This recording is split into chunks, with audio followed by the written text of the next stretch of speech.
அனைவருக்கும் வணக்கம். இந்த வீடியோவில் நம்ம என்ன பார்க்க போகிறோம் அப்படின்னா, TNPSC group 4 second CV list எப்போது வெளியிடப்படும், மீண்டும் யாருக்கு வாய்ப்பு கிடைக்கும் அப்படின்றத பற்றி தான் இந்த வீடியோவில் பார்க்க போகிறோம். அதாவது இப்போ ஃபஸ்ட்டு சிவி லிஸ்ட் வந்து பார்த்திங்க அப்படின்னா கிட்டத்தட்ட 21,997 பேருக்கு வந்து ரிலீஸ் பண்ணியிருந்தாங்க. அதில் ஜூனியர் அசிஸ்டன்ட் வந்து 1:2 அப்படின்ற ரேஷியோலையும், டைப்பிஸ்ட்டு ஸ்டெனோடைப்பிஸ்ட்டு அவங்களுக்கு 1:2.5 அப்படின்ற ரேஷியோலையும் ரிலீஸ் பண்ணியிருந்தாங்க. கிட்டத்தட்ட காலி பணியிடங்கள் அப்படின்னு பார்க்கும்போது 10,115 காலி பணியிடங்களுக்கு அவங்க எல்லாருமே வந்து மே 5 வரைக்கும் சர்டிஃபிகேட் வந்து அப்லோடு பண்ணிட்டாங்க. அதுலேயும் வந்து பார்த்திங்க அப்படின்னா 5% பேர் வந்து பார்த்திங்க அப்படின்னா சர்டிஃபிகேட் வந்து அப்லோடு பண்ணவே இல்லை. அது கிட்டத்தட்ட 1000 பேர்கிட்ட வந்து சர்டிஃபிகேட் வந்து அப்லோட் பண்ணவே இல்லை. ஓகே, இதுக்கப்புறம் வேக்கன்சி வந்து இன்க்ரீஸ் ஆகுமா அப்படின்னு கேட்டிங்க அப்படின்னா, கவுன்சிலிங்க்கு முன்னாடி கண்டிப்பாக வந்து ஒரு 1000 முதல் 1500 வேக்கன்சிஸ் வந்து இன்க்ரீஸ் ஆகும். அந்த வேக்கன்சிஸ்க்கு செகண்ட் சிவி லிஸ்ட் விடுவாங்களா அப்படின்னு கேட்டிங்க அப்படின்னா, அதுக்கு எல்லாமே சேர்த்து தான் இப்போ அந்த 1:2 1:2.5 அந்த ரேஷியோவில் வந்து எடுத்திருக்காங்க. ஸோ அதனால் வந்து பார்த்திங்க அப்படின்னா அந்த வேக்கன்சி இன்க்ரீஸ் ஆகிறதுனால இந்த செகண்ட் சிவி லிஸ்ட் வந்து விட மாட்டாங்க, எல்லாமே வந்து இதிலேயே வந்து எடுத்துருவாங்க. நெக்ஸ்ட்டு வந்து பார்த்திங்க அப்படின்னா கவுன்சிலிங் மெமோ விட்டுட்டு கவுன்சிலிங் வந்து நடத்துவாங்க. அந்த கவுன்சிலிங் வந்து பார்த்திங்க அப்படின்னா ஃபஸ்ட்டு ஜூனியர் அசிஸ்டன்ட், அதுக்கப்புறம் டைப்பிஸ்ட்டு, அதுக்கப்புறம் ஸ்டெனோ டைப்பிஸ்ட்டு, இந்த வரிசையில் வந்து நடத்துவாங்க. இது வந்து ஃபஸ்ட்டு ஃபேஸ் கவுன்சிலிங் அப்படின்னு வந்து சொல்லுவாங்க.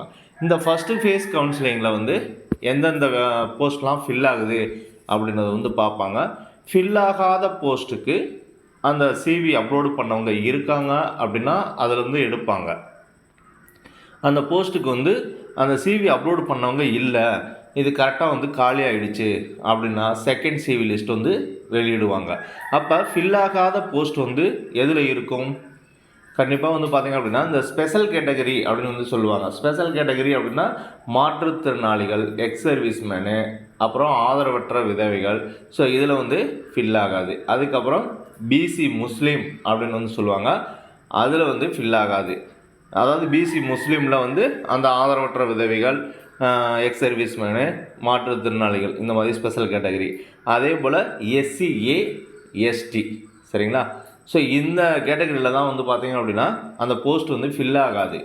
அதாவது ஜென்ரல்னு சொல்லி ஒன்று இருக்குது, அதாவது பிசி முஸ்லீம் ஜென்ரலு, அதுக்கப்புறம் வந்து எஸ்சிஏ எஸ்டி, இதிலெல்லாம் வந்து ஜென்ரல் இருக்குது. இதில் வந்து ஸ்பெஷல் கேட்டகரி இருக்குது பார்த்திங்களா? இந்த கம்யூனிட்டி நார்மலாகவே வந்து பார்த்திங்க அப்படின்னா கொஞ்சம் பேர் தான் வந்து இருப்பாங்க. இதில் ஸ்பெஷல் கேட்டகரி அப்படின்னு எடுத்துக்கும் போதில் வந்து மாற்றுத்திறனாளிகள், எக்ஸ் சர்வீஸ்மேன், டெஸ்டிடியூடோ அப்படின்னு எடுத்துக்கும் போதில் வந்து பார்த்திங்கன்னா இன்னும் ரொம்ப கொஞ்சம் பேர் தான் வந்து இருப்பாங்க. ஸோ இதில் தான் வந்து பார்த்திங்க அப்படின்னா அந்த வேகன்சிஸ் வந்து ஃபில் ஆகாது. அதனால தான் வந்து பார்த்திங்க அப்படின்னா ஒவ்வொரு தடவையுமே இந்த பிசி முஸ்லீமு, எஸ்டி, எஸ்சிஏ இந்த 3 கம்யூனிட்டிலையும் ஸ்பெஷல் கேட்டகரின்னு சொல்லுவாங்க. டெஸ்டிடியூடோ, எக்ஸ் சர்வீஸ்மேனு, மாற்றுத்திறனாளிகள், இவங்க போஸ்ட் வந்து ஃபில் ஆகாது. இவங்களுக்கு தான் வந்து பார்த்திங்க அப்படின்னா செகண்ட் சிவி லிஸ்ட் அப்படின்னு சொல்லிட்டு ஃபஸ்ட்டு ஃபேஸ் கவுன்சிலிங் முடிஞ்சதுக்கப்புறம் வந்து ரிலீஸ் பண்ணுவாங்க.